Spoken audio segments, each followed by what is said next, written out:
അപ്പോൾ നമ്മുടെ executive editor K R Gopikrishnan നല്ല മനുഷ്യനാണ്. പുള്ളിക്കും എന്തോ ഒരു ചോദ്യം അങ്ങോട്ട് ചോദിക്കാം. Good morning sir. ആദ്യമേ ഞാൻ പറയും, ഒരല്പം നീളമുള്ള ദൈർഘ്യമുള്ള ഒരു ചോദ്യമാണ്. താങ്കൾ ഈ അഭിമുഖത്തിൽ പറഞ്ഞു ഗവർണർമാരും സംസ്ഥാന നേതൃത്വം പൊളിറ്റിക്കൽ ലീഡർഷിപ്പും തമ്മിലുള്ള പ്രശ്നങ്ങളെക്കുറിച്ച് പറയുമ്പോൾ താങ്കൾ പറഞ്ഞത് താങ്കൾക്ക് രാഷ്ട്രീയമില്ല എന്നാണ്. പക്ഷേ താങ്കളാണ് ഒരു ചടങ്ങിൽ പറഞ്ഞത് RSS എന്നാൽ റെഡി ഫോർ സോഷ്യൽ സർവീസ് ആണെന്നും ഗാന്ധി വധത്തിൽ RSSന് പങ്കുണ്ട് എന്ന് താങ്കൾ ഒരു കാലത്ത് കരുതിയിരുന്നു. പക്ഷേ പിന്നീട് അത് ഇല്ല എന്ന് മനസ്സിലാക്കി പൊതുസമൂഹത്തിനോട് മാപ്പ് പറയുന്നുവെന്നാണ്. കേരളത്തിൽ, പശ്ചിമ ബംഗാളിൽ, തെലങ്കാനയിൽ, തമിഴ്നാട്ടിൽ BJP ഇതര സർക്കാരുകൾ ഭരിക്കുന്ന സംസ്ഥാനങ്ങളിലൊക്കെ ഗവർണർമാരും സംസ്ഥാന സർക്കാരും തമ്മിലുള്ള തർക്കങ്ങൾ നിരന്തരം ഉണ്ടാകുന്നു. സുപ്രീം കോടതി തന്നെ ഇടപെട്ട് ഒരു ഘട്ടത്തിൽ നിയമസഭയിലെ ബില്ലുകൾ പാസ്സാക്കുന്ന കാര്യത്തിൽ ഗവർണർക്ക് വിവേചനാധികാരമില്ല എന്ന ഒരു വിധി തന്നെ പുറപ്പെടുവിക്കുകയുണ്ടായി. അപ്പോൾ താങ്കളുടെ ഈ ഇടപെടലുകളും ഈ പരാമർശങ്ങളും ഒക്കെ താങ്കളുടെ ഒരു രാഷ്ട്രീയ ചായ്വ് പ്രകടിപ്പിക്കുന്നതല്ലേ? താങ്കൾ രാഷ്ട്രീയമില്ല എന്ന് പറയുമ്പോഴും അങ്ങനെ നോക്കുമ്പോൾ കേന്ദ്ര സർക്കാരിന്റെ മറ്റൊരു പൊളിറ്റിക്കൽ ടൂളായി ഗവർണർ മാറുന്നു എന്ന ആരോപണം താങ്കൾക്ക് നേരെയുമില്ലേ? വീട്ടിലായോ? ചോദ്യത്തിൻ്റെ ഒന്നാമത്തെ ഭാഗം RSS രാഷ്ട്രീയ കക്ഷിയല്ല. രാഷ്ട്രീയ കക്ഷിയാണെന്ന് അവർ പറയുന്നില്ല, മറ്റാരും പറയുന്നില്ല. RSSനെ കുറിച്ച് എനിക്ക് ചില തെറ്റിദ്ധാരണകൾ ഉണ്ടായിരുന്നു. അങ്ങനെ തെറ്റിദ്ധാരണകൾ ഉണ്ടായതിൻ്റെ കാരണം, ഞാൻ മുഖ്യമന്ത്രിയുടെ പ്രിൻസിപ്പൽ സെക്രട്ടറി ആയിരുന്നു. അന്ന് ആഭ്യന്തരം കൈകാര്യം ചെയ്തിരുന്നത് മുഖ്യമന്ത്രിയാണ്. അപ്പോൾ പ്രായോഗികമായും സെക്രട്ടറി എന്ന നിലയിൽ ആഭ്യന്തര വകുപ്പ് കൈകാര്യം ചെയ്യാനുള്ള ചുമതല എനിക്കും ഉണ്ടായിരുന്നു.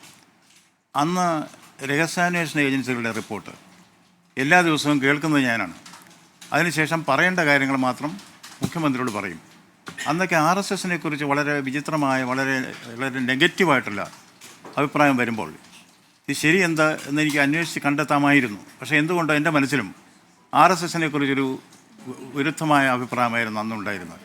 പിന്നീട് ഞാൻ ഇതിനെക്കുറിച്ച് പഠിച്ചു. പ്രത്യേകിച്ചും മഹാത്മാഗാന്ധിയുടെ വധത്തിൽ അത് RSSനുള്ള പങ്ക്, ഇതിനെക്കുറിച്ച് 2 സുപ്രീം കോടതി കമ്മിറ്റികളുണ്ട്. ആ കമ്മീഷൻ്റെ റിപ്പോർട്ടുകൾ ഞാൻ വായിച്ചു. അതിലേക്ക് വളരെ വ്യക്തമായിട്ട് പറഞ്ഞിട്ടുണ്ട് RSSന് ഇതുമായിട്ട് ബന്ധമില്ല. അതുപോലെ എന്തുകൊണ്ട് RSS ദേശീയ പതാക ഉയർത്തിയില്ല? ദേശീയ പതാക ആർക്കും ഉയർത്താം എന്ന നിയമം വന്നപ്പോൾ RSS ദേശീയ പതാക ഉയർത്തി അവരുടെ ഹെഡ്ക്വാർട്ടേഴ്സിൽ. അതുപോലെ ഇന്ത്യൻ ഭരണഘടനയെ അംഗീകരിക്കുന്നില്ല എന്ന് പറഞ്ഞ് ശരിയല്ലേ? അത് ഭരണഘടനയുടെ അത് നിർമ്മിക്കുന്ന സമയത്ത് പലരും വ്യത്യസ്തമായ അഭിപ്രായങ്ങൾ പറഞ്ഞു. RSSും വ്യത്യസ്തമായ അഭിപ്രായം പറഞ്ഞു. അതായത് നമ്മുടെ ഭാരതീയമായ നിയമസങ്കല്പങ്ങളെ, നീതി സങ്കല്പത്തെ മറച്ചു വെച്ചുകൊണ്ട് വിദേശീയമായ നീതി സങ്കല്പങ്ങളാണ് ഉൾപ്പെടുത്തിയിരുന്നത് എന്ന് പറഞ്ഞ് അത് അഭിപ്രായമാണ്.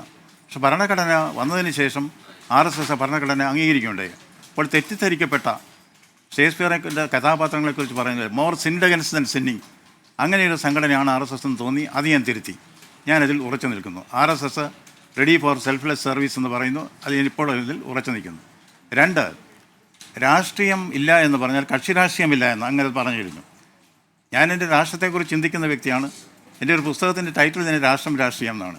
കക്ഷി രാഷ്ട്രീയമില്ല എന്നുള്ളത് ശരിയാണ്. കാരണം എൻ്റെ മനസ്സിൽ രാഷ്ട്രീയ കക്ഷികളോട് താല്പര്യം ഉണ്ടായിരിക്കാം, ഒരു വ്യക്തി, ഒരു പൗരൻ എന്ന നിലയ്ക്ക്. പക്ഷേ ഒരു ഗവർണർ എന്ന നിലയ്ക്ക് ഗവർണർക്ക് രാഷ്ട്രീയം പാടില്ല എന്നാണ് ഞാൻ വിശ്വസിക്കുന്നത്. ഈ ഭരണഘടന പറയുന്നവർക്ക് തെറ്റിദ്ധാരണ ഉണ്ടായിരിക്കാൻ വേണ്ടിയാണ്. അങ്ങ് ഈ ബംഗാളിലെ രാജ്ഭവനിലെത്തി ഗവർണർ ആയതിനു ശേഷമാണോ RSSനെ കുറിച്ചുള്ള അങ്ങയുടെ ധാരണ മാറി തുടങ്ങിയത്? അല്ല, അതിന് മുമ്പ് തന്നെ മാറി. അല്ല, കോവിഡ് കാലഘട്ടത്തിൽ ഞാനതിനെക്കുറിച്ച് 3 സ്റ്റേറ്റ്മെൻറ്റ്സ് ഈ ഇൻ്റർവ്യൂവിൽ കൊടുത്തിട്ടുണ്ട്. അതിന് എൻ്റെ പുസ്തകത്തിൽ എഴുതിയിട്ടുണ്ട്. അങ്ങനെ പെട്ടെന്ന് അങ്ങനെ തോന്നൽ വരാൻ കാരണം ജസ്റ്റിസ് KT തോമസ് അദ്ദേഹം RSSനെ കുറിച്ച് കാര്യകാരണ സഹിതം പറയുന്നത് കേട്ടു. അപ്പോഴാണ് ഞാൻ ഓർത്തത്, സംഗതി ഇതാണ് സത്യമെന്നുണ്ടെങ്കിൽ അതിനെക്കുറിച്ച് പഠിക്കണം. അങ്ങനെയാണ് ഈ കമ്മീഷൻ റിപ്പോർട്ടുകളൊക്കെ വായിച്ചത്. ആഴത്തിൽ പഠിച്ചു. അതെ.